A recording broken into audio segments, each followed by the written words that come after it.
السلام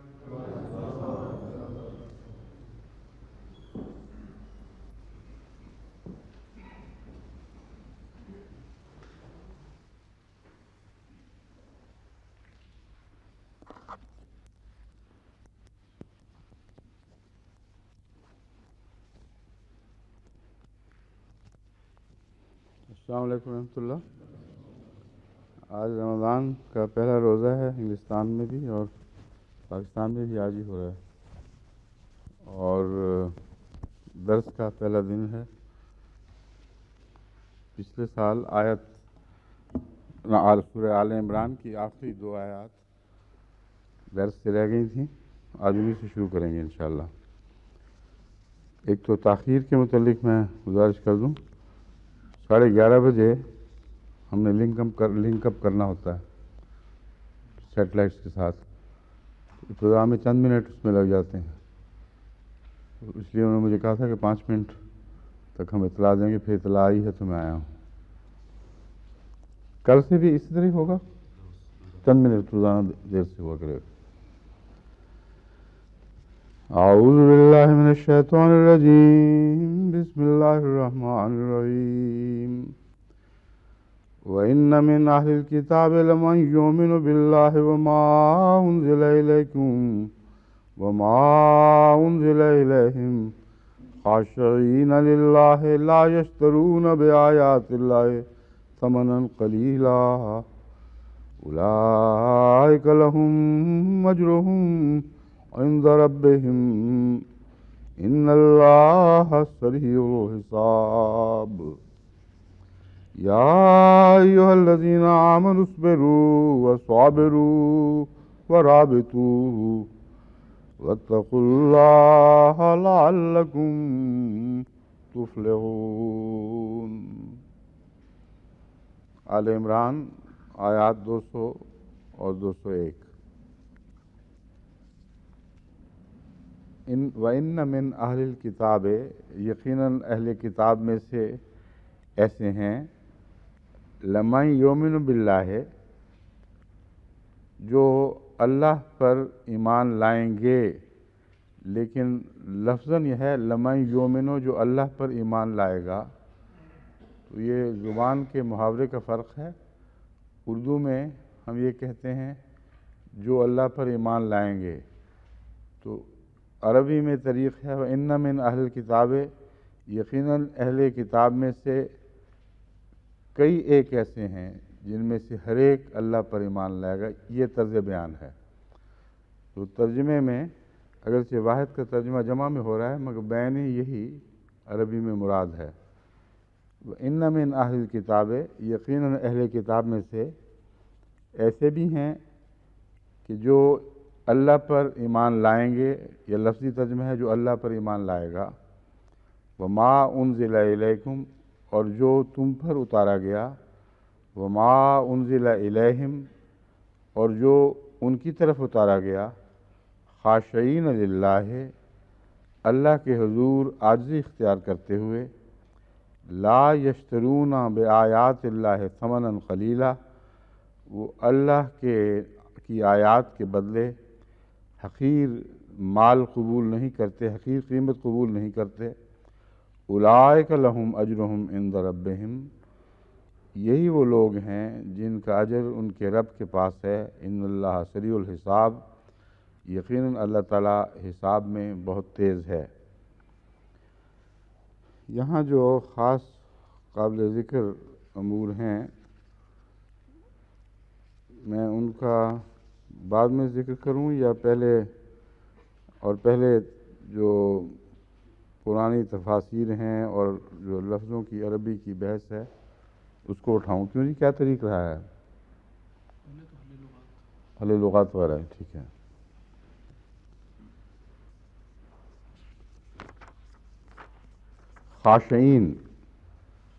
خاشعین کی حل لغات یہ ہے کہ الخشوع الضراعت، یعنی خشوع انکساری کو کہتے ہیں۔ بس سوال یہ ہے کہ خشوع اور الضراع میں فرق کیا ہے؟ حضرت امام راغب کے نزدیک اکثر ما یستعمل الخشوع فی ما یوجد علی الجوارح ہے، خشوع کا اکثر استعمال جوارح کے لیے ہوتا ہے، یعنی اعضاء کے لیے، بدن کا جھکنا، رکوع میں چلے جانا، سجدے میں گر جانا، یہ بدنی حرکات جو خدا تعالیٰ کے حضور عاجزی کا اظہار کرتی ہیں، ان کو بالعموم عربی میں خشوع سے بیان کیا جاتا ہے۔ الضراعۃ اکثر ما تستعمل فیما یوجد فی القلب، اور حضرت امام راغب کے نزدیک ذرات کا لفظ زیادہ تر دل کی کیفیات پر استعمال ہوتا ہے، اور روح کا سجدہ، طبیعت میں، مزاج میں انکساری اور عاجزی۔ اذا ضرع القلب خشعت الجوارح، یعنی دوسرے لفظوں میں یہ کہہ سکتے ہیں کہ جب دل میں تضرع پیدا ہو تو اعضاء پر خشوع طاری ہو جاتا ہے، یعنی دل کا تضرع اعضاء کے خشوع میں بدل جاتا ہے۔ بعض نے اس کا برعکس بھی معنی لیا ہے، مثلا النہایۃ لابن الاثیر میں برعکس بات لکھی ہوئی ہے، اقرب الموارد سے ہم نے یہ لیا ہے، اور الخشوع فی الصوت والبصر کالخضوع فی البدن، جو آواز کا خشوع ہے اور نظر کا خشوع، یہ ایسے ہی ہے جیسے بدن کا خضوع، یعنی بدن میں خضوع اور نظر وغیرہ کے لیے خشوع کا لفظ استعمال کیا ہے۔ تو میں نے ہی برعکس تو نہیں، مگر کچھ الٹ مضمون ہے اس میں، مگر حضرت امام راغب بہرحال قرآن فہمی کے لحاظ سے اور عربی الفاظ کے فہم کے اعتبار سے سب پر بالا ہیں ماشاءاللہ، اور میں امام راضی والا ہی ترجمہ قبول کرتا ہوں، اور حضرت مسلم موعود وغیرہ سب نے اسی ترجمے کو ترجیح دی ہے کہ خشوع کا تعلق زیادہ تر بدن کے ساتھ، اور الذرا جو ہے لفظ،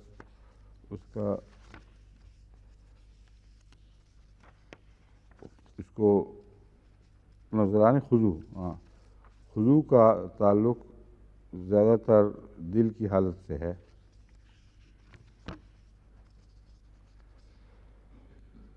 دوسری بحثیں جو اس میں قابل ذکر ہیں وہ یہ ہیں کہ یہ کون لوگ ہیں جن کا ذکر ہو رہا ہے۔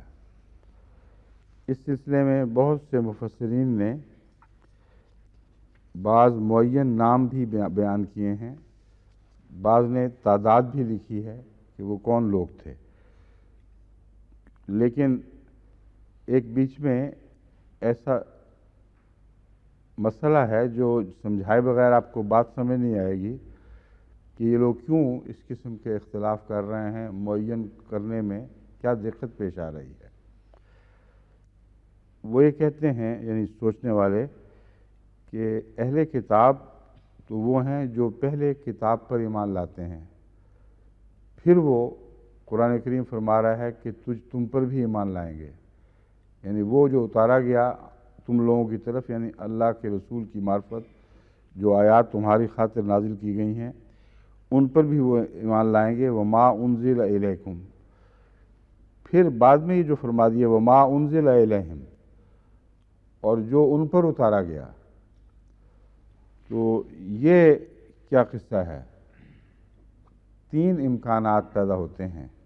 اول یہ کہ ایسے اہل کتاب مراد ہیں جو ایمان نہیں لائے، ان معنوں میں کہ شامل ہو کر باقاعدہ مسلمانوں کی جماعت میں داخل نہیں ہوئے، لیکن ان کی قلبی کیفیت ایسی ہے کہ وہ فی الحقیقت ایمان لاتے ہیں، اور جو کچھ بھی ان پر کتاب پہ اتارا گیا اس پر تو ایمان لاتے ہی ہیں، لیکن انزل الیکم یعنی وما انزل الیکم پر بھی ایمان لاتے ہیں، وما انزل الیہم، دوبارہ ان کا ذکر وما انزل الیہم کر کے گویا ان کی مستقل وابستگی تو اہل کتاب سے کر دی گئی، مگر یہ بھی بیان کر دیا گیا کہ اہل کتاب سے وابستہ رہتے ہوئے بھی وہ حضرت اقدس محمد رسول اللہ صلی اللہ علیہ وآلہ وسلم پر ایمان میں کامل ہیں، خاشعین للہ، وہ خدا کے حضور جھکتے ہیں۔ یہ ہے ایک پہلو جو قابل توجہ ہے۔ دوسرا وہ کہتے ہیں بعض کہ در حقیقت اس میں وہ لوگ مراد ہیں جو آن حضرت پہلے کتاب پر ایمان لائے تھے، پھر آن حضرت صلی اللہ علیہ وآلہ وسلم پر ایمان لائے، پھر قرآن کی ہدایت کے تابع اس تعلیم پر بھی ایمان لائے جس پر پہلے ایمان رکھتے تھے۔ اور یہ وہ لوگ ہیں جو اہل کتاب میں سے مختلف وقتوں میں مسلمان ہوئے۔ ان کی تفصیل بیان کرتے ہوئے مفسرین نے جو لکھا ہے وہ میں آپ کے سامنے پڑھ کے سنا دیتا ہوں۔ تفسیر کبیر جلد 9 154 میں یہ درج ہے، روح المعانی میں بھی، تفسیر البحر المحیط میں بھی، کہ یہ آیت دراصل نجاشی کے متعلق نازل ہوئی تھی، کیونکہ وہ کہتے ہیں کہ نجاشی ان لوگوں میں سے تھا، جو میں نے ابھی بات بیان کی ہے، کہ جو ایمان تو لایا اہل کتاب میں سے تھا، آن حضرت صلی اللہ علیہ وآلہ وسلم پر نازل ہونے والی وحی جب اس کے سامنے تلاوت کی گئی تو اس نے کہا ایک ذرہ بھی میں اس میں فرق، میرے ایمان میں اور اس میں فرق نہیں ہے، اور اس کے باوجود وہ جہاں تک رسمی تعلق ہے عیسائی ہی رہا، عیسائی کہلاتا رہا، مگر اس کے ایمان کا یہ حال تھا کہ بیان کیا جاتا ہے کہ آن حضرت صلی اللہ علیہ وآلہ وسلم کو اس کے وصال کی اطلاع وحی کے ذریعے دی گئی اور آپ نے اس کا جنازہ پڑھا۔ اب یہ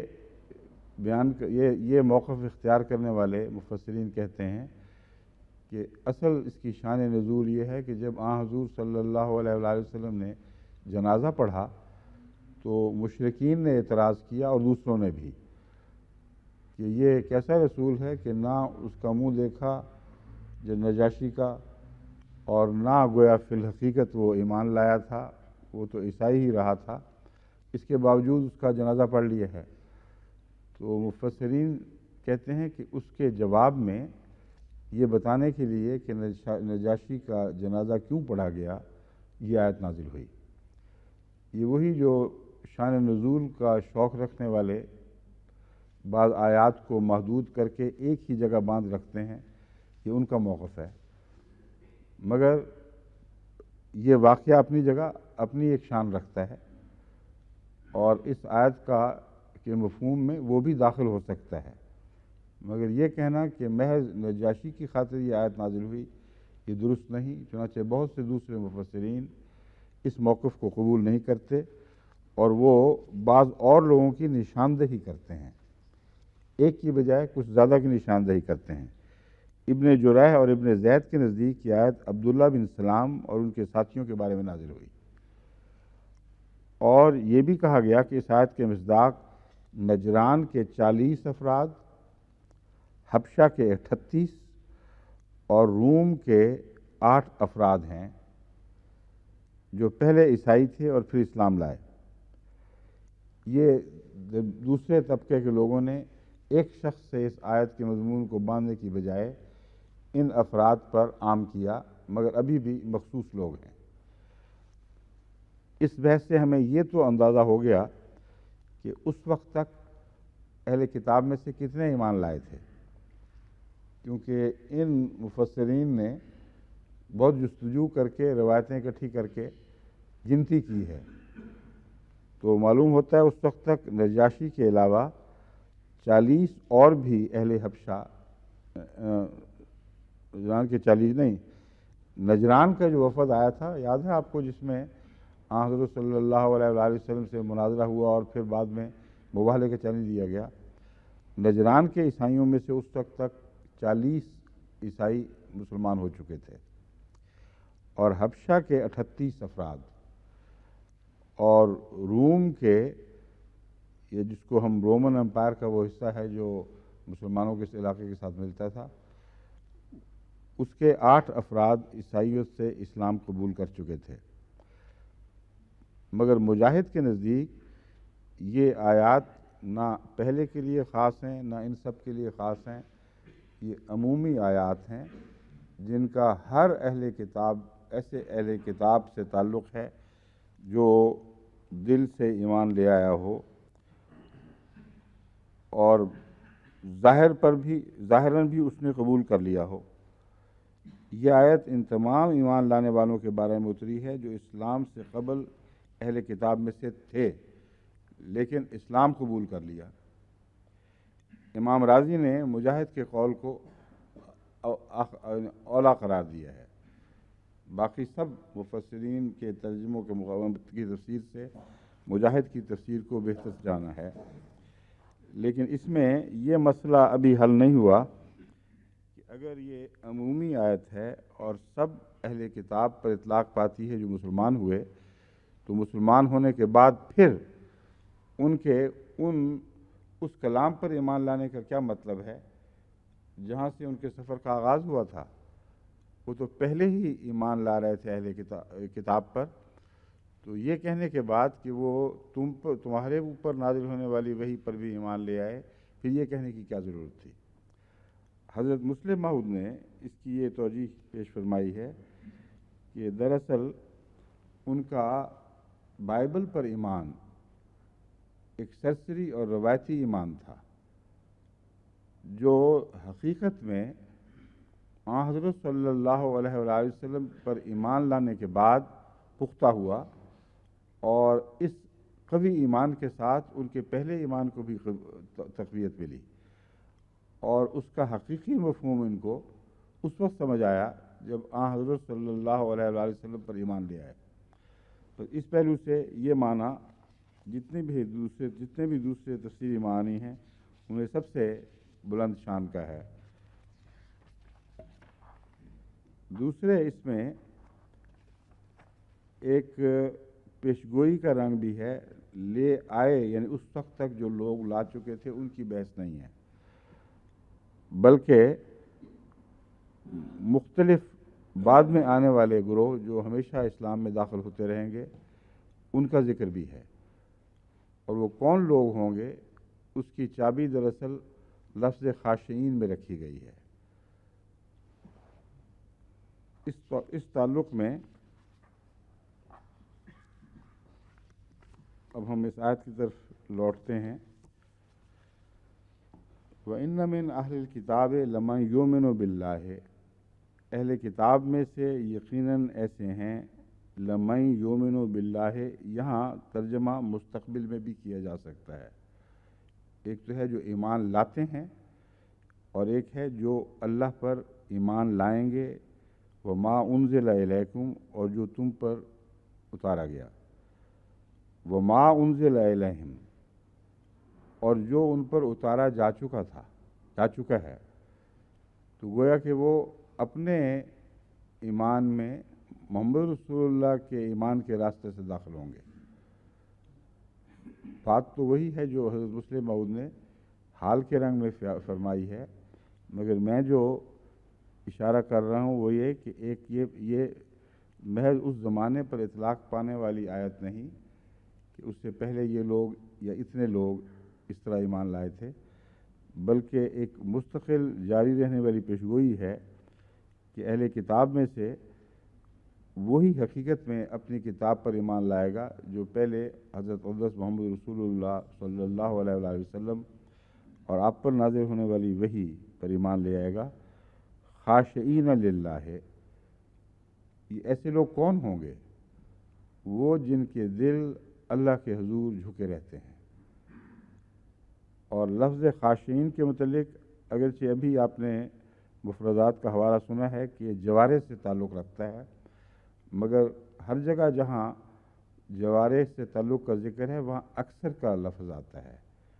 ہرگز کسی اہل زبان نے یہ نہیں کہا کہ خاشعین محض جوارے یعنی اعضاء سے تعلق رکھتا ہے، دل سے نہیں رکھتا۔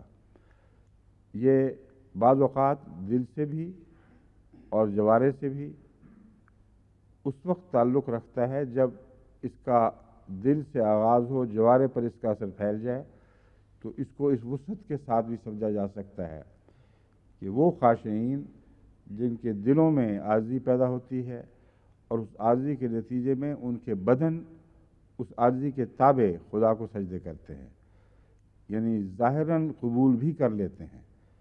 بس خاشعین کا لفظ یہاں یہ ایک پردہ اٹھا رہا ہے کہ محض دل کے ایمان والوں کا ذکر نہیں ہو رہا، کیونکہ لفظ خشوع کا تعلق دل سے بھی ہو سکتا ہے اور بدن سے زیادہ تر ہے۔ اس لیے یہ ترجمہ کرنا زیادہ درست ہے کہ وہ لوگ جن کے دلوں میں عجز پیدا ہوا جو ان کے بدنوں میں ظاہر ہو گیا، اور بدنوں میں اظہار جب ہوتا ہے تو پھر ایمان انسان کھلم کھلا قبول کر لے آتا ہے۔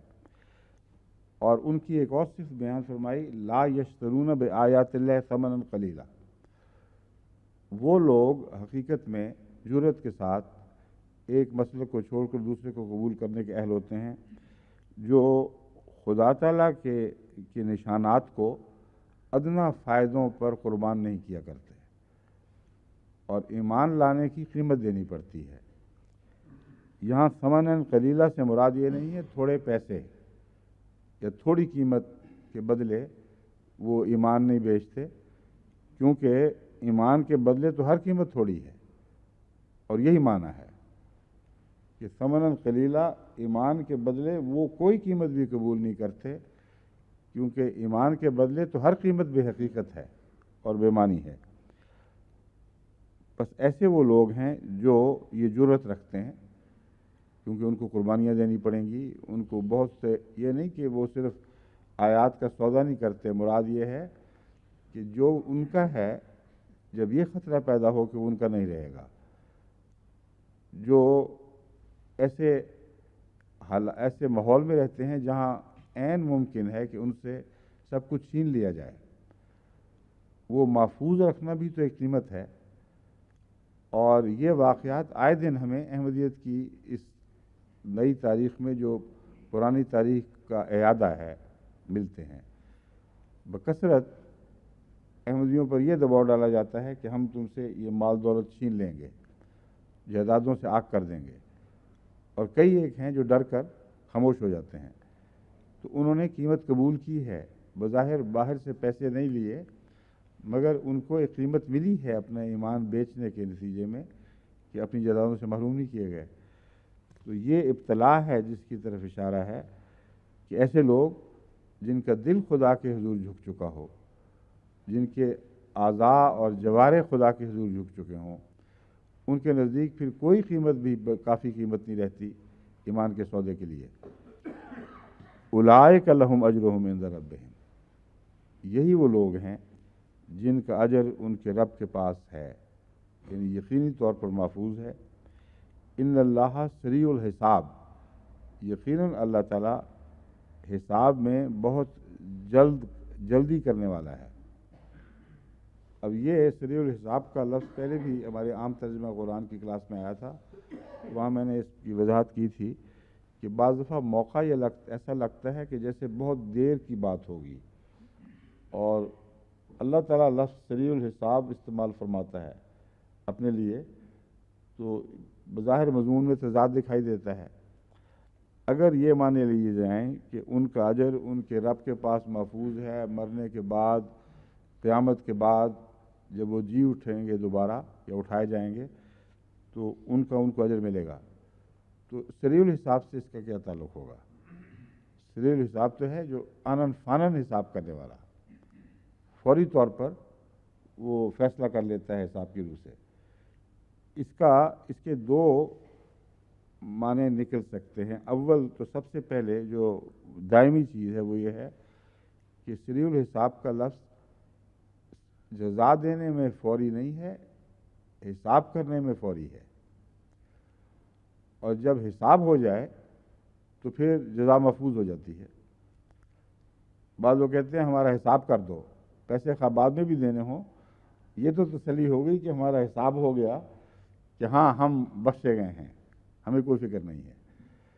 اور ایسے موقع پر صریح الحساب کا لفظ آتا ہے جہاں کچھ اندرونی کمپلیکیشنز ہیں جن کو سمجھنا ہر کس و ناقص کا کام نہیں ہے۔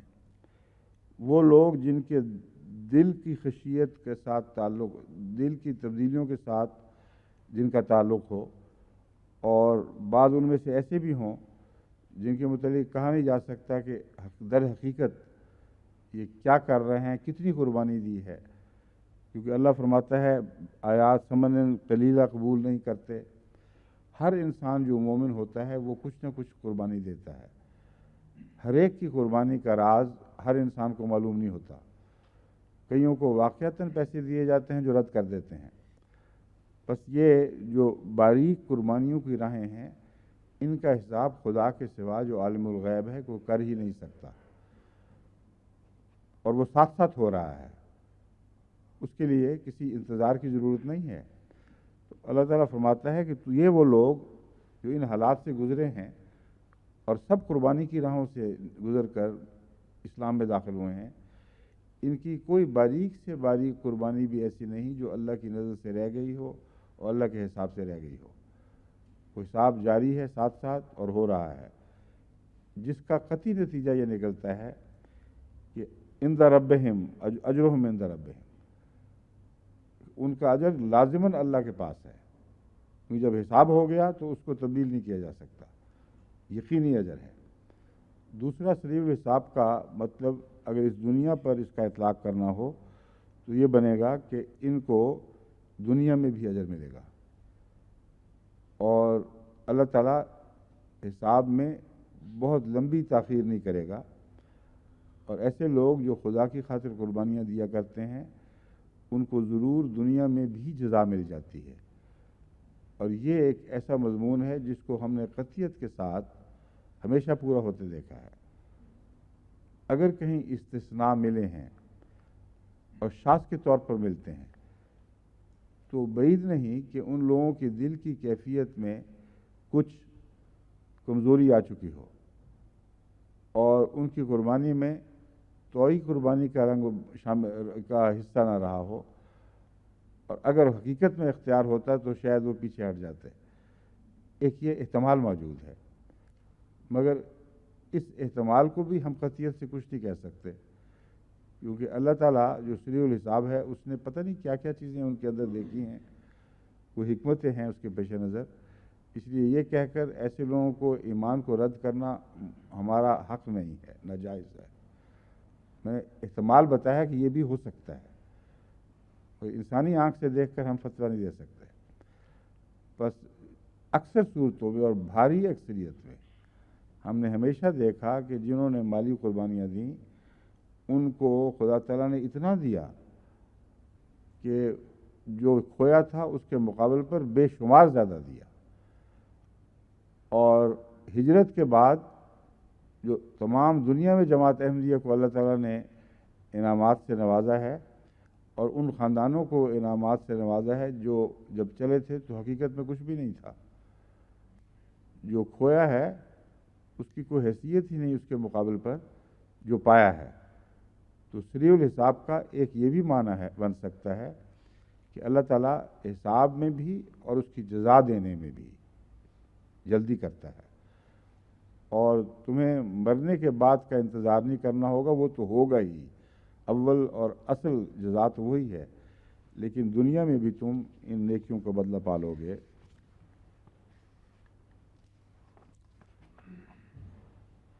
اس سلسلے میں جو مستشرقین کے حوالے ہیں ان میں سے میں ایک دو پڑھتا ہوں۔ مشکل یہ ہے کہ منہ کا مزہ تبدیل کرنے کے لیے اچھی چیز بعد میں لائی جاتی ہے، اور یہ مستشرقین کے حوالے انہوں نے آخر پہ رکھے ہوئے ہیں۔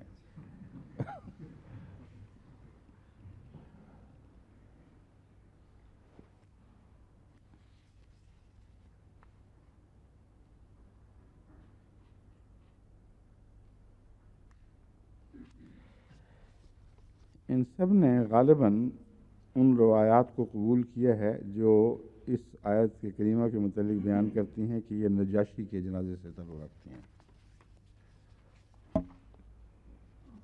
چنانچہ اس کا نام نہیں لکھا ہوا، یہ کون ہے لکھنے والا؟ سیری ہے غالباً۔ The persons here meant, some will have to be Abdullah ibn Salam and his companions. Others suppose there were 40 Arabs of Najran or 32, یا 38 کی بجائے 32 لکھا ہوا ہے، Ethiopians, or else 8 Greeks who were converted from Christianity to Mohammedanism. And others say this passage was revealed in the 9th year of the Hijrah, when Muhammad, on Jibrail's bringing him the news of the death of اسما ہے، وہ اسما ہے، اسما عین کے ساتھ ہے۔ میں یہ کہہ رہا ہوں کہ اس نے اسما لکھا ہوا ہے، لیکن جو تلفظ مجھے یاد ہے وہ اسما نہیں بلکہ اسما ہے شاید، یا عین کے بعد ہے نہیں آتی اس چھوٹی سی، یہ میں کہہ رہا ہوں۔ ہاں، اس لیے اس کو پھر اسما نہیں بلکہ اسما پڑھا جائے گا۔ بہرحال جو بھی ہے، مراد ہے نجاشی کا نام تھا۔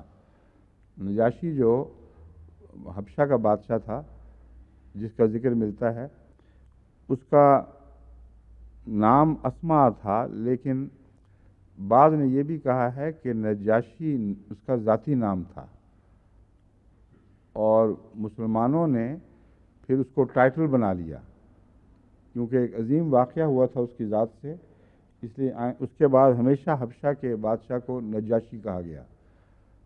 جو بھی ہو، ایک فریق بہرحال نجاشی کو لقب ٹائٹل کہتا ہے اور اسما کو ذاتی نام۔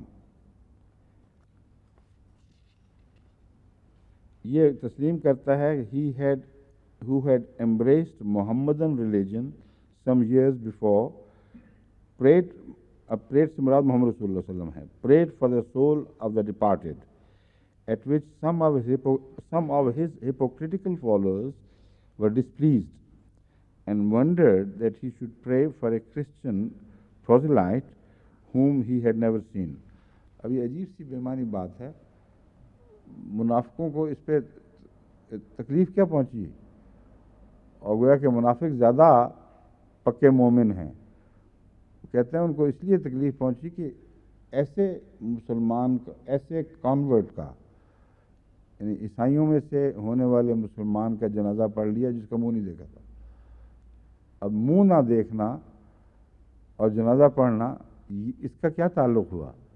کیا صرف اسی کا جنازہ پڑھا جا سکتا ہے جس کا منہ نہ دیکھو؟ تو کیا کسی عورت کا جو پردہ دار ہو جنازہ نہیں پڑھا جائے گا؟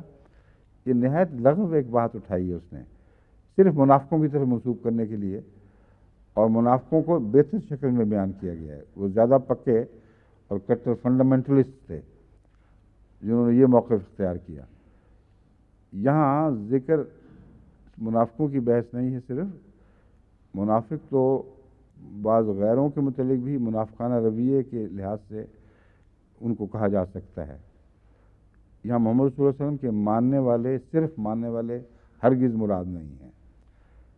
مراد وہ لوگ ہیں جن کو یہ تکلیف ہوئی ہے اسلام کی شان و شوکت دیکھ کر کہ ایک عظیم بادشاہ جو عیسائی ملک، اکثریت عیسائی ملک کا بادشاہ تھا، وہ مسلمان ہوتا ہے، اور حضرت صلی اللہ علیہ وآلہ وسلم وحی الہی سے اطلاع پا کر اس کا جنازہ پڑھتے ہیں، اور بعد کے واقعات بتاتے ہیں کہ واقعتاً اس وقت وہ فوت ہو چکا تھا۔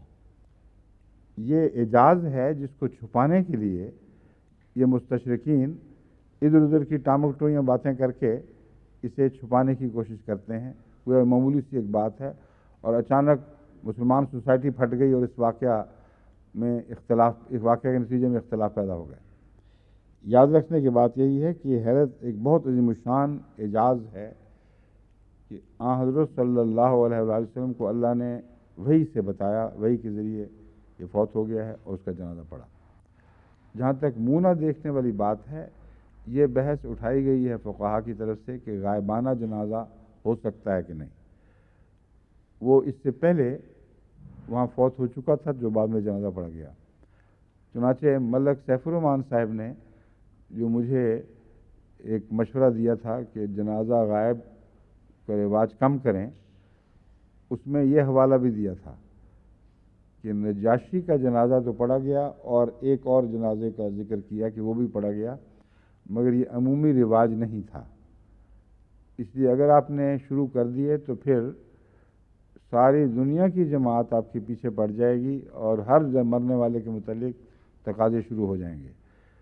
تو منہ نہ دیکھنا مراد نہیں ہے، غائبانہ کی بحث ممکن ہے کسی نے اٹھائی ہو کہ جنازہ تو اس کا پڑھا جاتا ہے جو سامنے ہو، غیب فوت ہونے والے کا جنازہ نہیں پڑھا جاتا۔ اس ضمن میں اب میں آپ کو یہ بھی بتا دوں کہ ملک صاحب کی پیشگوئی سچی نکلی ہے، اور اب ہر فوت ہونے والے کے متعلق تقاضے آتے ہیں، اور یہ اگر شروع کر دیا جائے تو یہ ایک ایسی نئی بدعت بن جائے گی جو سنت حسنہ نہیں رہے گی، بلکہ بدعت میں تبدیل ہو جائے گی۔ اس لیے میں ابھی متنبہ کر رہا ہوں سب جماعت کو کہ صرف اطلاع دینا فرض ہے۔ اگر میں نے سمجھا از خود کہ فلاں شخص کا جنازہ غائب ہو جانا چاہیے تو میں خود پڑھا دوں گا، ورنہ اس فتنے کو روک تھام کے لیے جس کے متعلق ملک سیف الرحمان صاحب مرحوم رحمہ اللہ تعالیٰ نے پہلے ہی سے اپنی فراست سے مجھے متنبہ کر دیا تھا، اور میں ان کی بات تسلیم کر چکا تھا، اور انجمن کے سپرد یہ کیا تھا کہ وہ جس کی سفارش کیا کریں معین طور پر، وہ ان کو حق ہے وہ بھیج دیں مجھے سفارش، باقی میں خود فیصلے کروں گا۔ لیکن اب یہ ایسا رواج عام ہو چکا ہے، بلکہ ایسی شرطوں کے ساتھ عام ہو گیا ہے کہ مجھے یہ بھی بتایا جاتا ہے کہ جب ٹیلی ویژن آن ہو اس وقت جنازہ پڑھیں، جب جمعہ پڑھ چکے ہیں تو اس کے ساتھ ملا کر جنازہ پڑھیں، اور گویا جنازہ ایک خود نمائی یا اپنے عزیزوں کی نمائش کا ذریعہ بن گیا، نہ کہ حصول مغفرت کا ذریعہ۔ بس آج کے بعد دوبارہ پھر کم سے کم اتنی دیر کے لیے کہ ہمیں یقین ہو جائے کہ یہ رسم مٹ گئی ہے، ہمیں اسی پہلی حالت پر واپس آنا پڑے گا جو پہلے خلفاء کی سنت رہی ہے۔ روزمرہ جنازہ غائب نہیں پڑھے جاتے تھے، شاذ کے طور پر پڑھے جاتے تھے، سمجھ گئے ہیں؟ بعض دفعہ میں اس وجہ سے از خود استثناء کر لیتا ہوں کہ ایک شخص ہجرت کی حالت میں ہے، واپس جا نہیں سکتا، اس کی والدہ، اس کے باپ یا بہت ہی عزیز لوگ یا وفات پا جاتے ہیں ایسے دردناک حالات میں کہ وہ بچے کو ان کا غائبانہ جنازہ پڑھنا ہے اور غیر معمولی دکھ ہے، اور یا حادثات میں شہید ہو جاتے ہیں یا ویسے شہید ہو جائیں، تو یہ تو ایسی چیزیں ہیں جن کو میں خود استثناء کے طور پر دیکھ سکتا ہوں۔ مجھے صرف دعائے مغفرت کے لیے لکھ دیا کریں، اور وہ ضروری ہے، اس سے میں بھی شامل ہوں گا، لیکن جنازے کے متعلق فیصلہ مجھ پر چھوڑ دیں بس، اور دعائے مغفرت ہو جائے، یہی بہت بڑی چیز ہے، یہی اصل میں ان کا مقصود ہے۔ تو اس حوالے سے جو اس میں ذکر ہے نا منہ نہیں دیکھا، اس سے مجھے خیال آیا کہ ہو سکتا ہے وہ لوگ یہ باتیں کرتے ہوں کہ جنازہ غائب درست نہیں ہے۔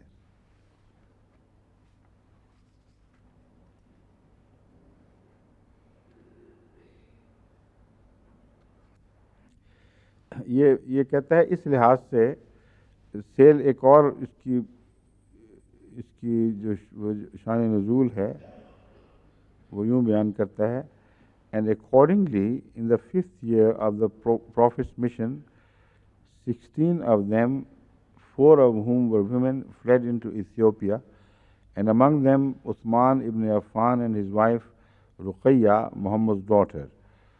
This was the first flight, but afterwards several others followed them, retiring one after another to the number of 83 men and 18 women besides children. These refugees were kindly received by the Najashi. دی نجشی سے یہ اس کو title قبول کر رہا ہے، لیکن ساتھ ہی لکھتا ہے کہ نہیں، جب دی نجشی کہے گا تو مراد ہے یہ مانتا ہے کہ وہ اس کا ٹائٹل تھا، اس کا نام نہیں تھا، مگر بریکٹ میں لکھتا ہے doctor پریدو seems to take this word for a proper name,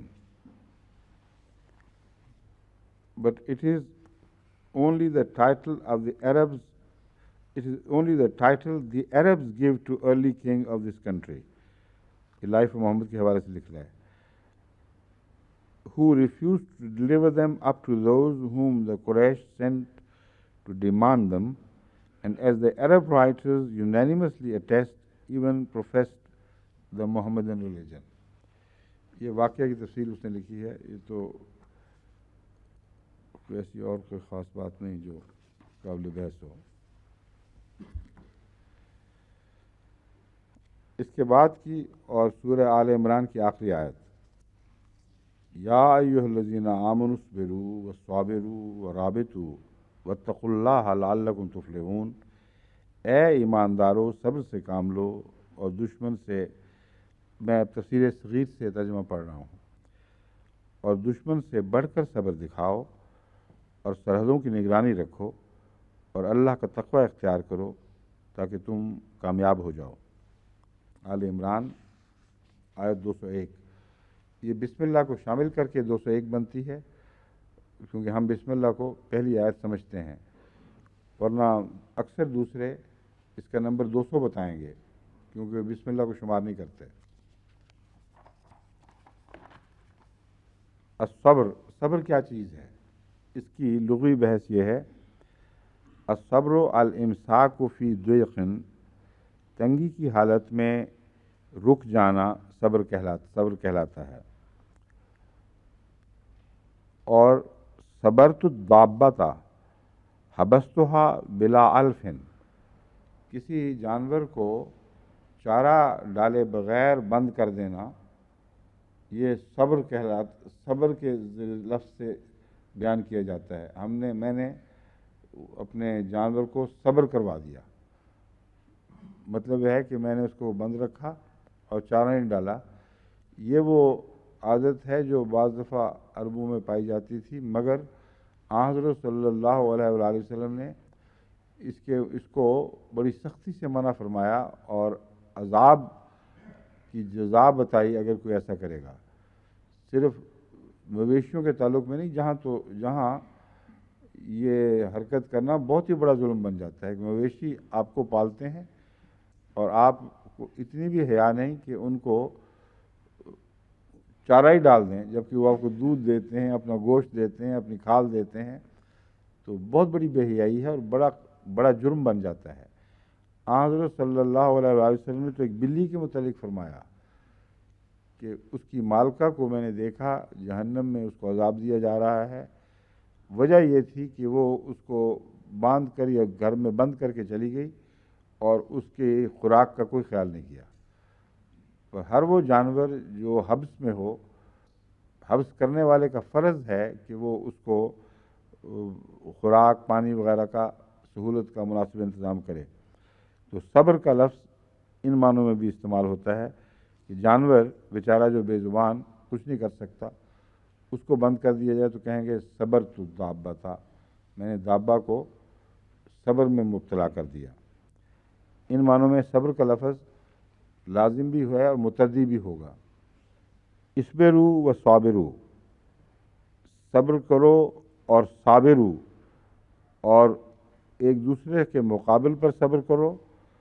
یہ جو الفاظ ہیں اس کے متعلق آتا ہے احسبوا انفسکم علی العبادۃ وجاہدوا اہواءکم. مفردات امام راغب میں ہے کہ اس کا اعلیٰ معنی اور اصل معنی یہی ہے کہ تم اپنے نفوس کو عبادت پر رو کے رکھو، یعنی عبادت سے وہ بدک کر دوسری طرف جانے کی کوشش کریں گے، تم عبادت پر ان کو باندھے رکھو اور قائم رکھو. یہ صبر کا اولین معنی ہے. وجاہدوا اہواءکم، اور یہاں جو صابرو ہے کہ صبر سکھاؤ بھی اور دوسروں کو صبر کی تعلیم بھی دو یا دوسروں سے صبر کے مقابلے کرو. وہ کہتے ہیں اس کا مطلب یہ بنتا ہے کہ اپنی خواہشات کو صبر سکھاؤ،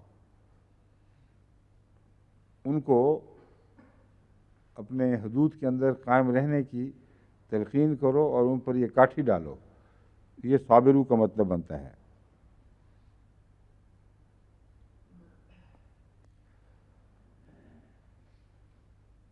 اقرب الموارد میں لکھا ہے صبر الرجل علی الامر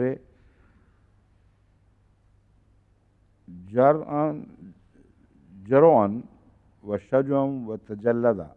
اچھا ماضی میں ہے، یہ ان غلطی سے پڑھا گیا ہے۔ جروا اس نے جرت دکھائی، و شجوا اور بہادری دکھائی، و تجلدا اور وہ بھی وہی معنی ہے کہ میدان کارزار میں جو بہادری کے کارنامے کرے کہیں گے تجلدا۔ اس نے جرت اور بہادری دکھائی۔ صبرا عن الشیء امسکا، صبرا کا معنی ہے اصل میں رک جانا، کسی چیز سے رک جانا یا کسی چیز پر رکے رہنا۔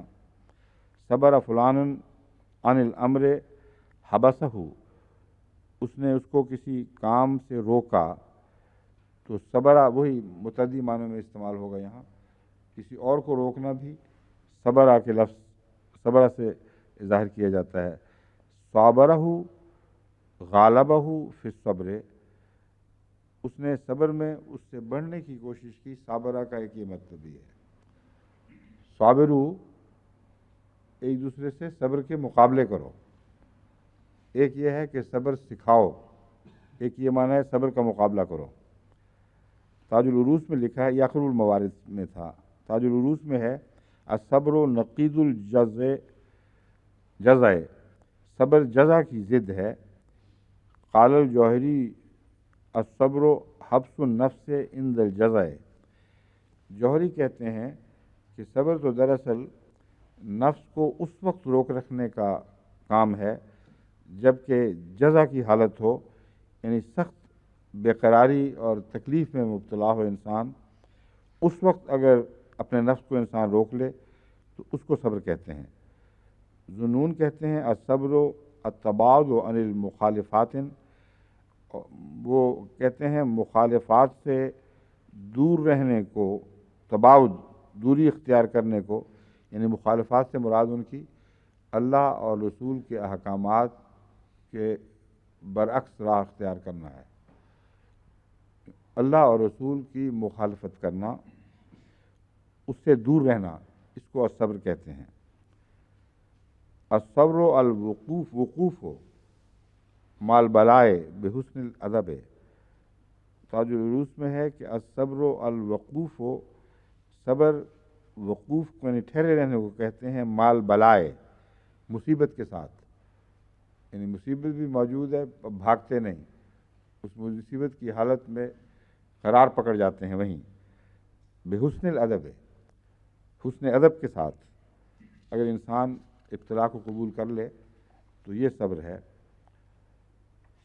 حضرت صلی اللہ علیہ وآلہ وسلم نے ایک موقع پر ایک بڑھیا کو جو اپنے بیٹے کی موت پر جزا فضا کر رہی تھی، اس کو صبر کی تعلیم دی، اور اس نے آگے سے ایک بدتمیزی کا فقرہ کہا۔ جب اس کو پتہ چلا کہ رسول اللہ صلی اللہ علیہ وسلم تھے تو دوڑی گئی اور معافی مانگی، کہا میں اب صبر کرتی ہوں۔ اس وقت آپ نے فرمایا صبر اس وقت ہوتا ہے جب فضا کا وقت ہو، یعنی لفظ یہ نہیں تھے مگر مراد یہی تھی۔ بس یہ جو ترجمہ کیا گیا بالکل درست ہے، جس نے بھی مفسر نے کیا ہے کہ صبر غم کے غلبے کی حالت میں ہوتا ہے، تکلیف کے غلبے کی حالت میں ہوتا ہے۔ اس وقت اگر انسان ابتلا میں سے بچ کے گزر جائے تو اس کو صابر کہیں گے، بعد میں تو صبر آ ہی جاتا ہے۔ کوئی بھی ایسا نہیں ہے جس کو خدا صبر نہ سکھا دے، یا اس سے پہلے وہ مر جائے تو اس کو ویسے ہی صبر آ جائے گا، مگر وہ صبر جو جزا کے لائق ہے، جس کا قرآن کریم نے غیر معمولی طور پر اللہ کی رضامندی کے قبول کے ذریعے کے طور پر بیان فرمایا ہے، وہ یہی صبر ہے جو غم کے غلبے کی حالت میں انسان کرتا ہے۔ آگے لفظ ہے رابطو، ربط الفرس، اس میں بھی باندھنے کا مضمون ہے صبر میں بھی باندھنے کا مضمون ہے، لیکن اپنی ذات کو روکے رکھنا اور کسی حالت کے ساتھ اپنے آپ کو اس وقت باندھ لینا جبکہ وہ حالت دھکے دے رہی ہو اور آپ اس سے چمٹے رہیں۔ یہ دشمنوں کی اظہار ثانی پر جب وہ ایمان کے سودے کرنا چاہتے ہوں مضبوطی سے قائم رہنا صبر کہلائے گا، اس معنی میں تم نے اپنا دامن نہیں چھڑایا، وہ توڑنے کی کوشش کر رہے ہیں لیکن تم اس حالت پہ قائم رہے۔ اور ربط ہے وہ بھی باہم ملنے کے معنوں میں، ایک دوسرے سے باندھنے کے معنوں میں بھی ہے اور دوسروں کو باندھنے کے معنی میں بھی ہے۔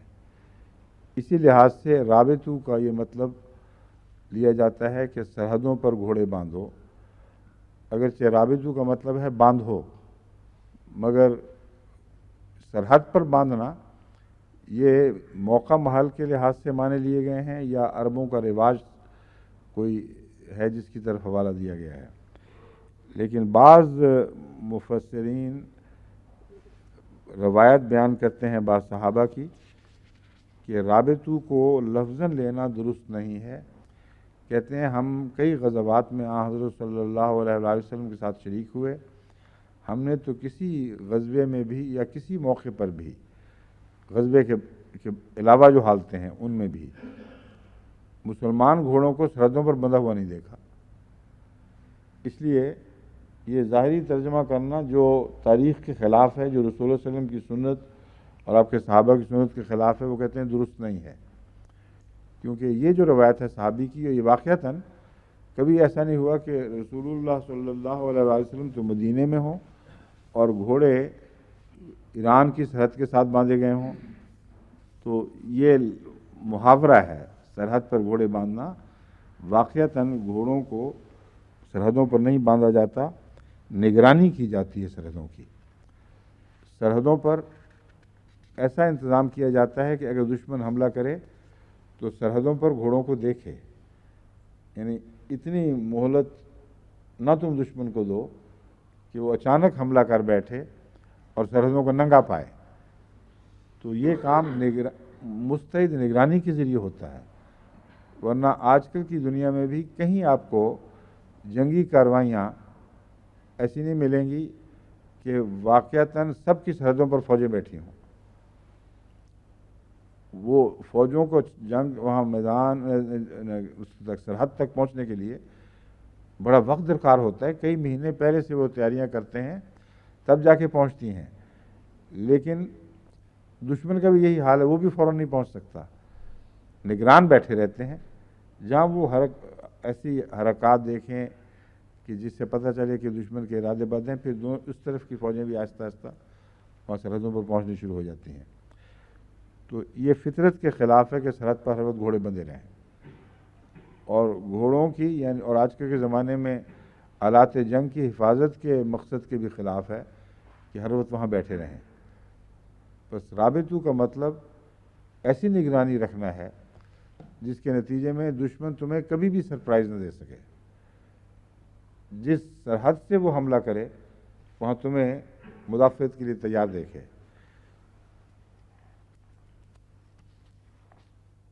اس طرح آج کل کے زمانے میں بیماریوں کا علاج کیا جاتا ہے نا، پروفیلیکٹکس دے دے کے، یا وہ دیتے ہیں ویکسینیٹ کرتے ہیں، وہ یہی گھوڑے باندھنے والا مضمون جو ہے یہ ہے، جب پتہ لگے کہ دشمن آنے والا ہے تب ویکسینیٹ کرتے ہیں، جہاں وبائیں پھیل جائیں وہ فوراً سب کو کہتے ہیں جی لگاؤ اب ٹیکے اس کو، تاکہ جب جراثیم آئیں تو اچھی طرح ان کی خاطر مدارات ہو، ان کو داخل ہوتے ہی پتہ چلے کہ دشمن جس علاقے پہ حملہ کر رہے ہیں وہ لوگ مستعد ہیں۔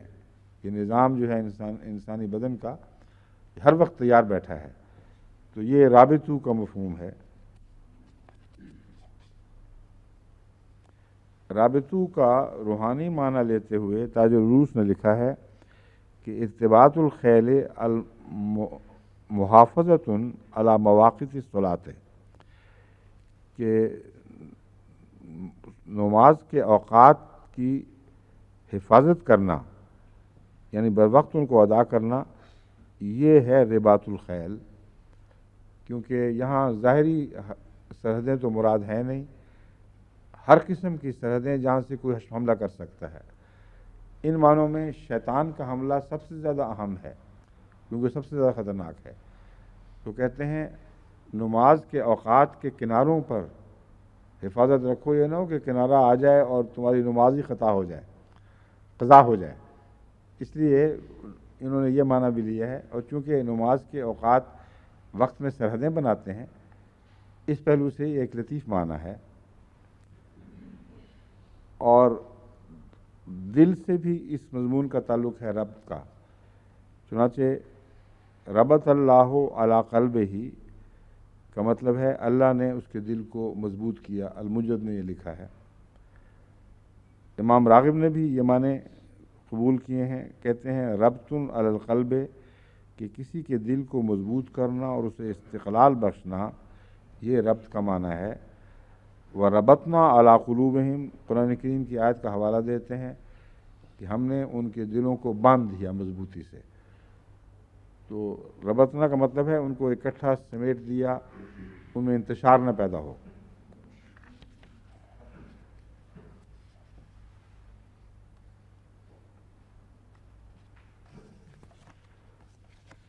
اب اس لحاظ سے اب ہم واپس لوٹتے ہیں اس صورت کی، اس آیت کی طرف۔ جیسے کہ میں نے بیان کیا، یہ آل عمران کی آخری آیت ہے۔ یا ایھا الذین آمنوا اصبروا وصابروا ورابطوا، اس کا جو ظاہری معنی ہے جو ابھی بیان ہوا ہے کہ ایسی تکلیفیں جو دشمن کی طرف سے ہوں، ایسے خطرات جو واقعتاً سرحدوں سے وابستہ ہوں، یعنی دشمن کے حملوں سے تعلق رکھتے ہوں، اس پہلو سے جب ہم اس کا ترجمہ کریں گے تو اس صورت کے آخر پر رکھنے کا مقصد یہ ہے کہ اس سے پہلے 3 بڑے غزوات کا ذکر گزر چکا ہے، جنگ بدر کا، جنگ احد کا، اور حمراء الاسد کا، اور بعض اشارے ایسے وضاحت کے ساتھ ہیں جس سے پتہ چلتا ہے کہ آئندہ بھی دشمن کی طرف سے خطرات درپیش ہوں گے۔ تو یہ ان تمام مواقع پر جب دشمن سے مسلمان برسر پیکار ہوئے، اللہ تعالیٰ نے غیر معمولی ان کی حفاظت فرمائی، مگر اس میں یہ مضمون بھی داخل تھا کہ آن حضرت صلی اللہ علیہ وآلہ وسلم ہمیشہ نگرانی فرماتے تھے اور ٹول لیا کرتے تھے کہ دشمن کے کیا ارادے ہیں، اور یہ رباط کا نظام حضور صلی اللہ علیہ وآلہ وسلم پہلے سے جاری فرما چکے تھے۔ یعنی عملاً گھوڑے اس طرح تو نہیں باندھے گئے، مگر ہر وقت کی خبر رکھتے تھے۔ چنانچہ اس صورت میں مسلمانوں کو یہ بھی متنبہ کیا گیا کہ سرحدوں پر اس طرح نہ کھڑے ہو کہ دشمن تمہیں دیکھ لے، اور وہ بھی متنبہ رہے۔ چنانچہ منع فرمایا کہ ایسے لوگوں کو دوست نہ بناؤ جو تمہارے راز لینا چاہتے ہیں، اور تمہارے راز لے کر وہ تمہارے خلاف استعمال کریں گے، کیونکہ تمہارے بہی خواہ نہیں ہیں، وہ تمہارا برا چاہتے ہیں، تمہیں تکلیف پہنچے تو ان کو خوشی ہوتی ہے۔ بس سرحد پہ گھوڑے باندھنے کا یہ دوسرا معنی بھی بیان ہو گیا اسی صورت میں، کہ تم لوگ دشمن کی حرکتوں پر نگاہ رکھو، باریک نظر رکھو، اور لا تجسسو کا یہ مطلب ہرگز نہیں ہے کہ دشمن کی نگرانی نہ کرو۔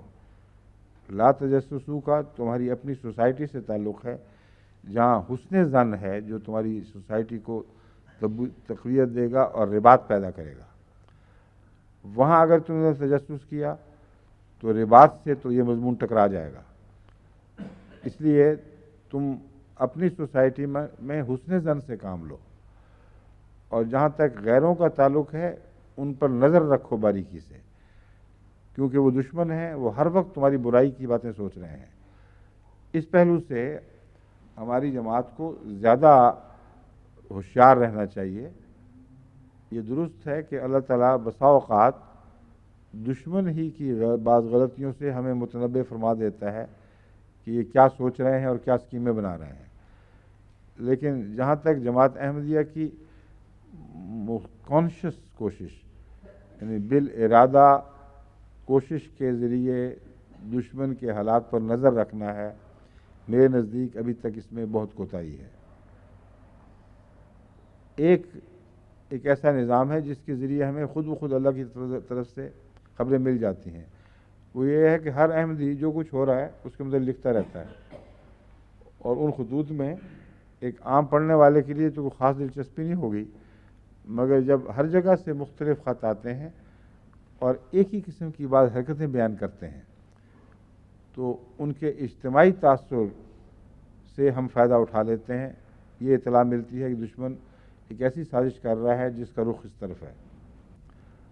مثلا جنگ میں مودودی جو اجتماع جو ہوا تھا اس موقع پر یہ دہرائی گئی بات جس کا جھوٹ ہونا، قطعی جھوٹ ہونا ثابت ہو چکا ہے کہ روا ریلوے اسٹیشن پر احمدی نوجوانوں نے منصوبہ بندی کر کے جو طلباء وہاں سے گزر رہے تھے ان کو ذلیل کرنے کی کوشش کی، ان کو مارا کوٹا، اور اس کے رد عمل میں پھر گویا ان کے جنگ کے بیان کے مطابق امت مسلمہ نے یہ رد عمل دکھایا کہ ہر جگہ احمدیوں کو قتل و غارت کا اعلان اتنے عام ہو گیا اور بہت بڑے بڑے مظالم کیے گئے، حالانکہ ان کی خود کورٹس آف انکوائری قطعی طور پر ثابت کر چکی ہیں۔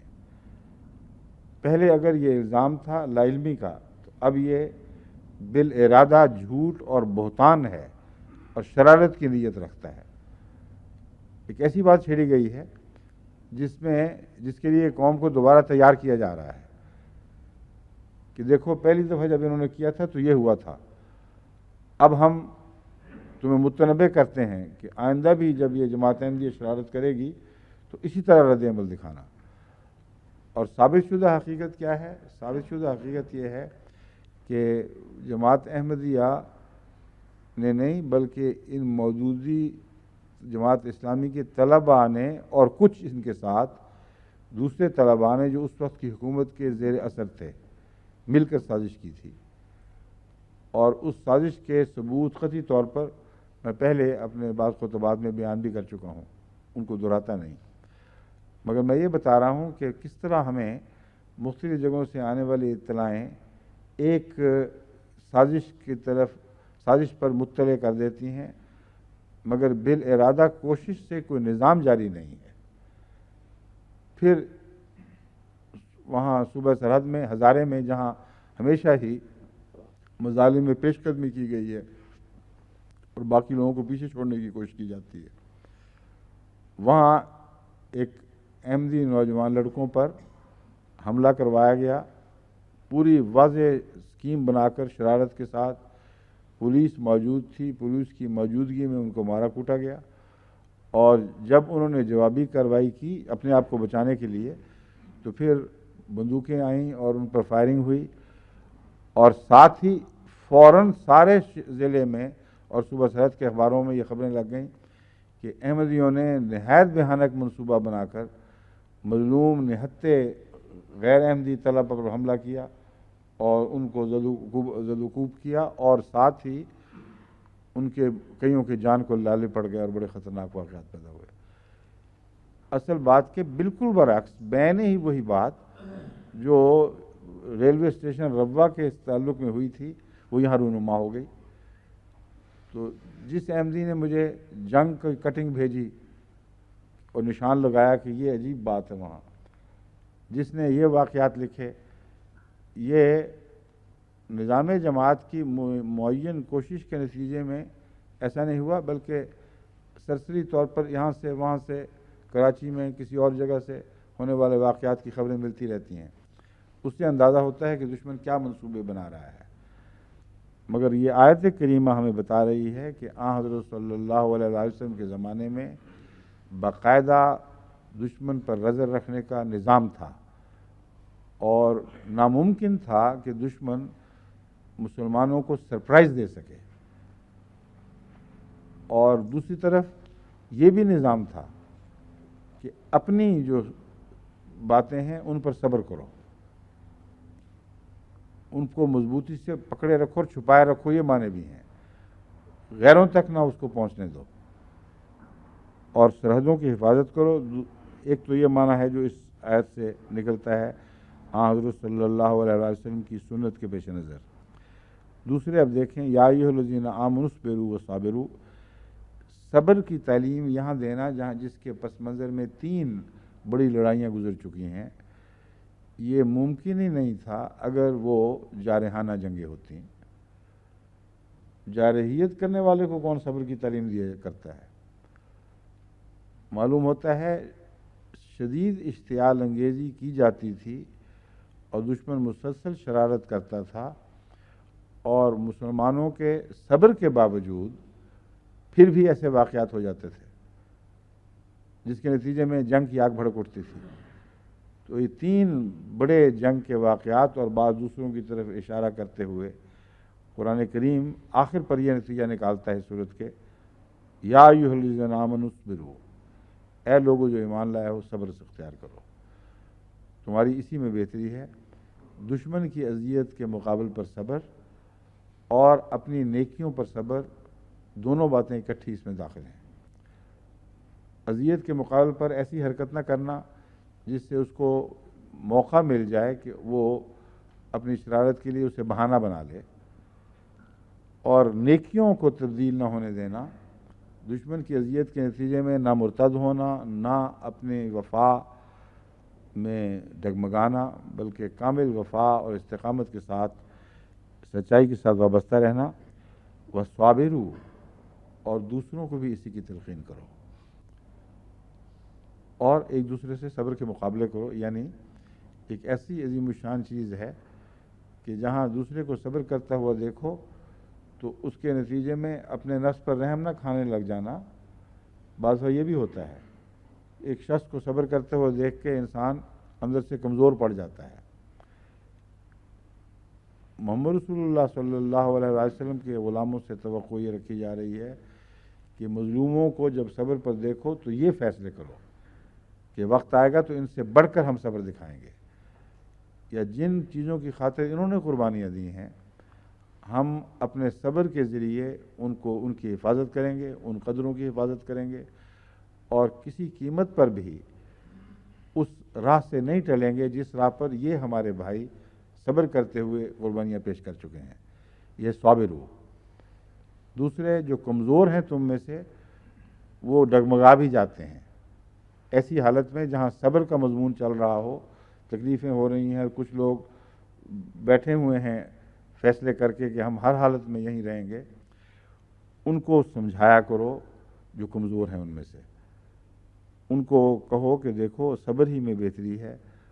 اور رابطو کا ایک مضمون یہ بھی ہے کہ اگر تم اس طرح صبر کرو گے تو آئندہ خطرات سے پیش بندی کرنے والے ہو گے۔ جب صبر کی تعلیم دو گے تو تم لوگ تیار رہو گے کہ آئندہ جب بھی ایسے ابتلا دوبارہ آئیں گے تو دشمن تمہیں ہمیشہ مستعد، وفادار اور مستحکم پائے گا اور تمہارے قدم اکھیڑنے میں کامیاب نہیں ہو سکے گا۔ بس یہ مضمون بڑی لطافت کے ساتھ از خود رابطو کے مضمون میں داخل ہو جاتا ہے۔ تم رابطو ربط سے کام لو، اور رابطو کا یہاں دونوں معنی آتے ہیں۔ صبر اور صبر کی تعلیم کے ذریعے تم ایک دوسرے کے دلوں کو باندھو، اور صبر کے ذریعے ایک جمعیت میں تبدیل ہو جاؤ، کیونکہ صبر کرنے والے لوگ ہمیشہ اکٹھے ہوتے ہیں۔ جو غم اور تکلیف کے وقت ایک حالت پر لوگ ملتے ہیں ان کے ساتھ تبھی تعلق پیدا ہو جایا کرتا ہے ایسے ہی لوگوں کو جو تکلیف سے گزرے ہوں۔ جیسے کہتا ہے ایک شاعر کہ اندلیب مل کے کریں آہوزاریاں، تو ہائے گل پکار میں چلاؤں ہائے دل، کہ دونوں ہی زخم خوردہ ہیں، دونوں ہی مصیبت زدہ ہیں، ہم جانتے ہیں اور کہ دکھ کیا ہوتا ہے، ہم اکٹھے ہوتے ہیں۔ اور فیض بھی کہتا ہے، رقیب سے خطاب کرتا ہے، آ کے وابستہ ہیں اس حسن کی یادیں تجھ سے، جس کی الفت میں بھلا رکھی تھی دنیا ہم نے۔ یہ ساری نظم یہی مضمون ہے۔ صابرو والا، کہ جس کے نتیجے میں رابطو کا مضمون از خود پیدا ہو جاتا ہے کہ ایک جیسے حالات سے گزرے ہو تو تم نے اکٹھے ہونا ہے اور ایک دوسرے کے غم بانٹنے کی کوشش کرو گے صبر کی تعلیم دے کر. اور قرآن کریم نے جو آخری زمانے کا حل بیان فرمایا ہے آخری زمانے کے مسائل کا، وہ بھی یہی ہے، وتواصوا بالحق وتواصوا بالصبر. اور خوبصورتی یہ ہے کہ ایک دفعہ بالصبر ایک دفعہ استعمال کیا مگر دونوں معنی اکٹھے داخل کر دیے، وتواصوا بالصبر. نصیحت کرو گے تو صبر سے کرنا، کیونکہ نصیحت کرنے والے کو صبر کرنا ہی پڑتا ہے. اگر وہ صبر نہیں دکھائے گا تو نصیحت بیکار جائے گی. اس لیے اگر تم چاہتے ہو کہ تمہاری نصیحت اعلیٰ نتائج پیدا کرے تو چمٹے رہنا، چھوڑنا نہیں اس کو. وہی مضمون فذکر ان نفعت الذکریٰ. نصیحت کرنی ہے تو اس طرح کرو کہ ضرور پھر وہ فائدہ پہنچائے.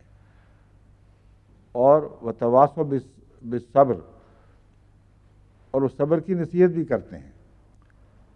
صبر کے ساتھ نصیحت کرتے وقت نصیحت کے مضمون سے چمٹے رہتے ہیں اور صبر کی نصیحت کرتے چلے جاتے ہیں. وتواصوا بالصبر، اور خود صبر کا نمونہ دکھاتے ہیں. یعنی دو معنی بنے. پہلا معنی تو یہ ہوگا کہ وہ دوسروں کو صبر کی نصیحت کرتے ہیں تو نصیحت کرنے پر صبر اختیار کرتے ہیں. اور وتواصوا بالصبر کا دوسرا معنی یہ ہوگا کہ وہ نصیحت نہیں کرتے مگر ایسی حالت میں کہ خود وہ بہترین صبر کے نمونے دکھا رہے ہوتے ہیں. صبر ان کی نصیحت کو طاقت دیتا ہے، ان کی سچائی کو ظاہر کرتا ہے. بس یہ وہی مضمون ہے وَاصْبِرُوا وَصَابِرُوا میں، وَرَابِطُوا. اور اس کے نتیجے میں پھر دو باتیں ہیں. اول یہ کہ تمہارے آپس کے دلوں کے رابطے بڑھیں گے، تم اکٹھے ہو جاؤ گے. اور دوسرا یہ کہ دشمن کی سرحد پر ہمیشہ نگران رہو گے، کیونکہ رابطوں کا ایک معنی سرحدوں پر گھوڑے باندھنا بھی ہے. اور جب مفادات اکٹھے ہو گئے ہیں، خطرات ایک ہو گئے ہیں، تو پھر لازم ہے کہ آئندہ یاد رکھو، آئندہ یہ مصیبتیں نہ پڑیں، اس کی کوشش تم نے ضرور کرنی ہے. گویا صبر کا یہ مطلوب نہیں ہے کہ مصیبت کو قبول کر کے اس کے سامنے سر تسلیم خم کر دے. اس آیت سے صبر کا یہ مضمون نکلتا ہے کہ مصیبت کو ان معنوں میں قبول کرے کہ رضائے باری تعالیٰ کے سامنے سر تسلیم خم کر دے، اور اعلیٰ صفات جو اسے نصیب ہوئی ہیں جن سے اسے متزلزل کرنے اور ہٹا دینے کے لیے کوشش کی جا رہی ہے اور تکلیف دی جا رہی ہے، وہ ان کو کسی قیمت پر نہ چھوڑے. یہ صبر کا مضمون بنے گا.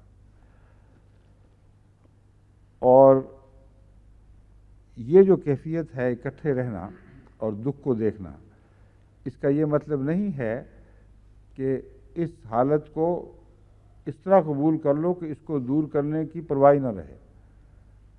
یہ ہرگز مطلب نہیں ہے کہ اس حالت کو اس طرح قبول کر لو کہ آئندہ بے شک ہوتا رہے ہم تو صبر کریں گے. یہ ازالہ کرنے کی کوشش کرنا صبر کے منافی نہیں ہے. پہلے سے بڑھ کر مستعد ہو جانا، کیونکہ غموں کی حالت میں سے گزر کر پتہ چلتا ہے کہ غم کیا ہوتے ہیں. اس لیے ان کے ازالے پر مستعد ہونا ہے، نہ کہ ان پر بیٹھ رہنے کا یہ مطلب ہے کہ کہہ دو کہ بس یہ اب ہو گیا جو ہو گیا، اب ہمیں پرواہ کوئی نہیں، جو مرضی ہم سے کر لے. ہرگز یہ معنی نہیں ہے. رابطو کا لفظ اس معنی کو جھٹلا رہا ہے. وَاتَّقُوا اللَّهَ لَعَلَّكُمْ تُفْلِحُونَ، اور اللہ کا تقوی اختیار کرو تاکہ تم کامیاب ہو جاؤ. یہ ہے جنگی نقطہ نگاہ سے اس آیت کو آخر پر رکھنا. پہلے ابتلاؤں کا ذکر گزر چکا ہے اور بالآخر یاد کرایا جا رہا ہے کہ آئندہ بھی آئیں گے، اور آئندہ جو ابتلا آئیں گے ان سے جو سابقہ تھے ان سے سبق لینا اور مستعد رہنا اور آپس میں اکٹھے رہنا، اسی میں تمہاری نجات ہے. دوسرا یہ کہ تم جن نیکیوں پر صبر کیے ہوئے ہو ان کے پھر بھی امتحان آنے والے ہیں. کئی ابتلا ایسے آئیں گے بعد میں جہاں تمہیں نیکیوں سے ہٹانے کی کوشش کی جائے گی. بس نیکیوں کے مضمون پر بھی پوری وفا کے ساتھ قائم رہنا اور یہ نہ سمجھنا کہ وہ ابتلا کا زمانہ گزر کے پیچھے رہ گیا ہے. اب امام راغب صبر کے متعلق فرماتے ہیں صبر کے معنی عقل و شریعت دونوں یا ان میں سے کسی ایک کے تقاضا کے مطابق اپنے آپ کو روک رکھنا ہے. صبر ایک عام لفظ ہے جو مختلف مواقع کے لحاظ سے مختلف ناموں سے پکارا جاتا ہے. چنانچہ کسی مصیبت کے وقت نفس کو روک رکھنے کو بھی صبر کہتے ہیں اور چنانچہ کسی بھی مصیبت کے وقت یعنی صرف دینی مراد نہیں ہے، کسی بھی مصیبت کے وقت نفس کو روک رکھنے کو بھی صبر کہتے ہیں اور روزہ کو بھی صبر کہتے ہیں. یعنی روزے کا ایک نام صبر بھی ہے. روزے کے دوران انسان بہت سی ایسی چیزوں سے اپنے آپ کو روکتا ہے جو عام حالات میں کرتا ہے اور وہ گناہ نہیں ہوتی.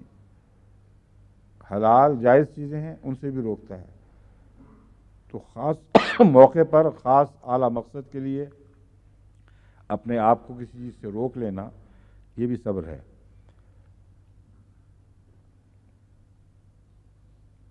آیت کریمہ فما اصبرہم علی النار کی تفسیر میں ابو عبیدہ نے کہا ہے کہ لغت میں صبر کے معنی جرت کے بھی ہیں.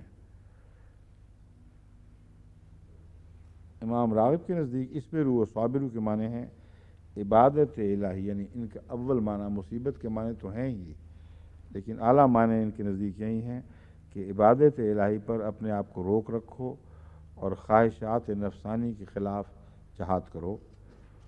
اور یہاں سرحدوں پر گھوڑے باندھنے کا مفہوم پھر یہ بنے گا کہ جو حدیں ہیں خدا تعالیٰ کی قائم کردہ ان سے دور رہو، ان کے قریب رہو کا معنی نہیں بنے گا، بالکل الٹ بن جائے گا. کیونکہ یہاں سرحدوں پر گھوڑے باندھنے کا مطلب ہے ان کے قریب تک نہ پھٹکو ورنہ خطرہ ہے کہ تم دوسری طرف جا پڑو گے. خواہشات نفسانی کے خلاف جہاد کرو. اور آیت کریمہ وَاسْتَبِرْ لِعِبَادَتِهِ میں استبر کے معنی مشقت اور محنت کے ساتھ عبادت پر ثابت قدم رہنے کے ہیں. ربط کے متعلق امام راغب لکھتے ہیں ربط الفرس شدہ بالمکان للحفظ، گھوڑے کا کسی جگہ حفاظت کی خاطر باندھنا، اس کو ربط کہتے ہیں. رباط الجیش سمی المکان الذی یخص باقامت حفظۃ فیہ رباطن، وہ مقام جہاں سرحدی حفاظت کے لیے فوج رہتی ہے. رباط الجیش یعنی چھاؤنی کہلاتا ہے. الرباط مصدر ربط و رابط والمرابطۃ کل محافظت ہے.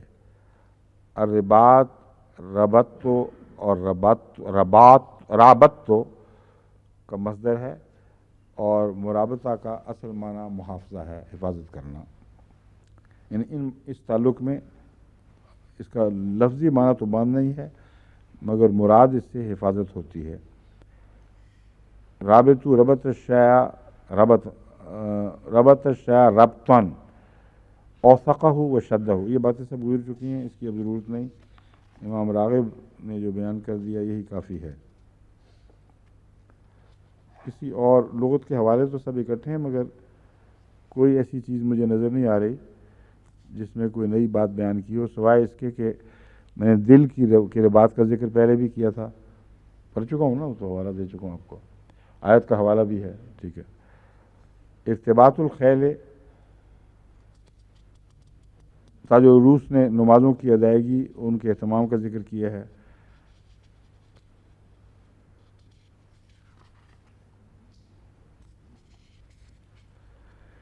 حضرت امام راضی فرماتے ہیں کہ اس صورت میں خدا تعالیٰ نے اصول و فروع میں سے کثیر علوم بیان فرمائے ہیں مثلا اصول میں سے توحید، عدل، نبوت اور معاد، اور فروع میں سے فرائض و احکام یعنی حج، جہاد وغیرہ، اور اب آخر پر یہ آیت رکھی ہے جو ان سب قسم کے آداب پر حاوی ہے۔ فرماتے ہیں کہ اس صورت میں خدا تعالیٰ نے جو مختلف بنیادی اور اصولی تعلیمات دی ہیں اور بعض تفصیلی تعلیمات دی ہیں، اس آیت کا آخر پر رکھنا یاد دہانی کروا رہا ہے کہ تم ان تعلیمات کی حفاظت کرنا اور ان پر صبر سے قائم رہنا، اور کسی وقت بھی شیطان تم پر حملہ نہ کر سکے۔ بس یہ لفظ شیطان تو انہوں نے استعمال نہیں کیا، مگر مراد یہی ہے، ظاہر بات ہے کہ ان معنوں میں اگر شیطان کو دشمن سمجھا جائے تو پھر رباط الخیل کا مطلب سرحدوں پر گھوڑے باندھنے کا یہ ہوگا کہ کناروں کی بھی حفاظت کرنا، یعنی بدیاں جب داخل ہوتی ہیں تو ہلکے ہلکے وساوس کے ذریعے داخل ہوتی ہیں، سمجھتے ہو تم کہ کنارے کی چیز تھوڑی سی بھور کر کم ہوئی ہے، مگر جب تم نے ایک دفعہ شیطان کو داخل ہونے دیا تو خواہ وہ کنارے پر بھی داخل ہوگا، وہ اندر تک پھر سرایت کرتا چلا جائے گا۔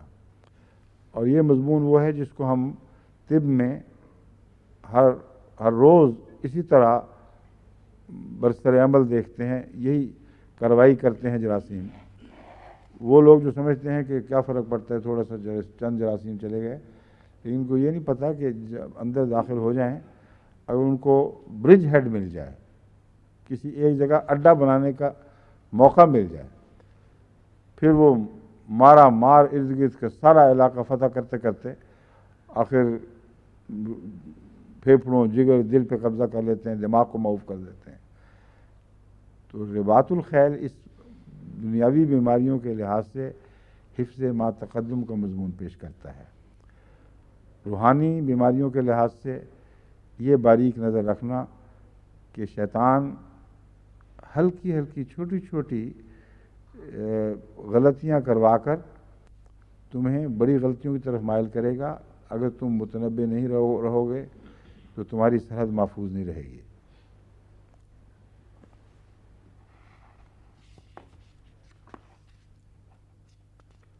تفسیر کبیر میں آگے پھر وہ اس کی ٹیکنیکل تفاصیل بیان ہوئی ہیں ان دو باتوں کی۔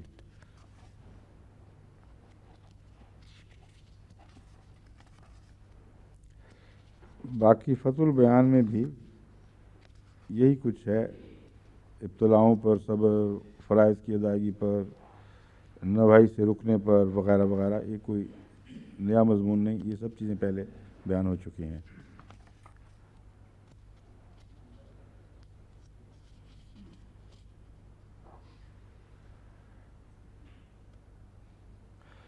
اس کے بعد وہ حدیثیں شروع ہو جاتی ہیں جو مختلف تفاسیر کی کتب میں ملتی ہیں، مگر ان کی کوئی سند قابل اعتماد معتبر احادیث میں نہیں ہے، اور ان کا انداز بتا رہا ہے کہ یہاں بعد کے آنے کے زمانے والوں نے اپنے دماغ سے نقشے کھینچ کر تو کچھ حدیثیں وضع کر لی ہیں، یا کچھ حدیثوں کا مضمون نہ سمجھ کر انہوں نے ایسی باتیں بنا لی ہیں۔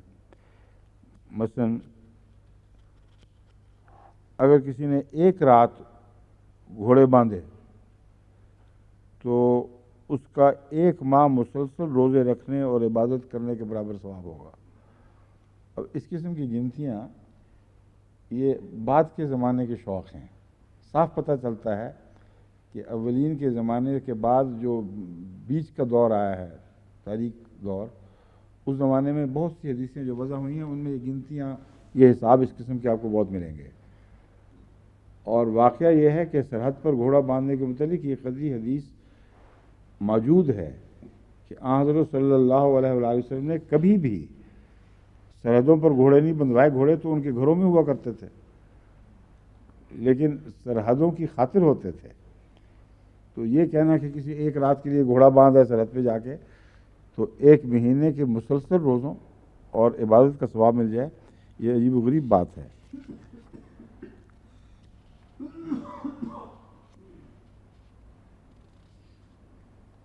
ابو سلمہ عبد الرحمن کی روایت تفسیر کبیر رازی میں لکھی ہے کہ ابو سلمہ عبد الرحمن کہتے ہیں کہ حضور صلی اللہ علیہ وآلہ وسلم کے زمانے میں ایسا کوئی غزوہ پیش نہیں آیا جس کے دوران گھوڑے باندھے گئے ہوں، اور غزوے کی یہاں بحث تھی نہیں، یہاں تو عام حالت ہے، ہمیشہ باندھے رکھو۔ تو زیادہ سے زیادہ قرین قیاس یہ ہو سکتا تھا کہ جب غزوہ ہو رہا ہو تو اس وقت باندھے جائیں، تو اس وقت تو گھوڑوں کو سرحد پر باندھنے کا مطلب ہے ان کو ہلاک کروا دو، اس لیے ہرگز لفظی معنی نہیں ہے۔ ہاں، پر باندھنے سے مضمون یہ ہو سکتا ہے کہ قریب چھاونیاں بناؤ، اور یہ وہ طریق ہے جو ساری دنیا نے قبول کیا ہے اور بڑا مؤثر طریق ہے۔ عین سرحد کے اوپر گھوڑے باندھے نہیں جاتے، گھوڑ سواروں کی چھاونیاں اس سے مناسب فاصلے پر رکھی جاتی ہیں تاکہ وہ نظر میں رہیں اور ان کو خطرہ نہ ہو۔ اور جو بن گئی ہیں حدیثیں وہ میں بتایا نا کہ کوئی جا کے رات گھوڑا باندھا ہے تو ملے نہ ملے دوسرے دن یہ الگ بحث ہے، مہینے کے روزوں کا ثواب اس کو ضرور ہو جائے گا۔ بعض لوگ جو رمضان سے گھبراتے ہیں وہ تو جا کے گھوڑا ہی باندھ کے آئیں گے۔ اب چونکہ نماز کی سرحد شروع ہو گئی ہے اور اس پر گھوڑے باندھنے کا خاص حکم ہے، اس لیے السلام علیکم ورحمۃ اللہ۔